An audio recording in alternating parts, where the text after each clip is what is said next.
Violet Jessop, also known as Miss Unsinkable or the Queen of Sinking Ships, was not only the survivor of the Titanic, but White Star Line's two other luxury ships, the Olympic and the Britannic, without even knowing how to swim. She was born the oldest in a large family in Argentina and had 5 other siblings. While living in Argentina, her father passed away, leaving them to move back to the UK. Her mother worked as a stewardess and later became sick and passed away, leaving poor Jessop to care for her siblings. She took up the line of work her mother was a part of, becoming a stewardess for White Star Line's ship, the Olympic, at the young age of 21.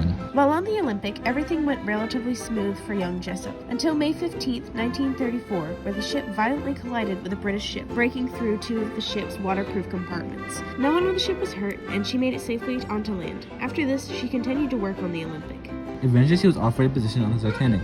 At first, she didn't want to take the position because she was already happy on the Olympic, but her friends pressured her to take the job to not miss out on a great opportunity for her. She happened to begin her job on the fateful day the Titanic hit the iceberg. When the iceberg hit the ship, it broke 6 of the 16 watertight containers, causing the ship to flood and sink. The officers on the Titanic told Jessop to help people who may not understand English get safely off the ship. She continued on with this activity for 2 hours until she ultimately boarded one of the lifeboats. While on said lifeboat, someone handed her an infant child and told her to take care for it, and she did. The main cause of death on the Titanic was not drowning, but was by freezing from the severely cold temperatures in the water. Violet was worried that the baby would freeze to death, but they survived thanks to Violet's hard work. When she went back on shore amidst the confusion, a woman came up and took the infant. Violet assumed that it was the child's mother. After this, she did a couple of odd jobs, but she ultimately came back to the ship business. She became a nurse and started to work on the Britannic, which had turned into a hospital ship. One decisive day, the ship she was working on ended up hitting a German mine, which did a lot of damage to the ship. The ship sank around 2 times faster than the Titanic, although less deadly. The captain tried his best to steer the land and ordered the crew not to set the lifeboats yet. Ignoring his orders, they did so anyways.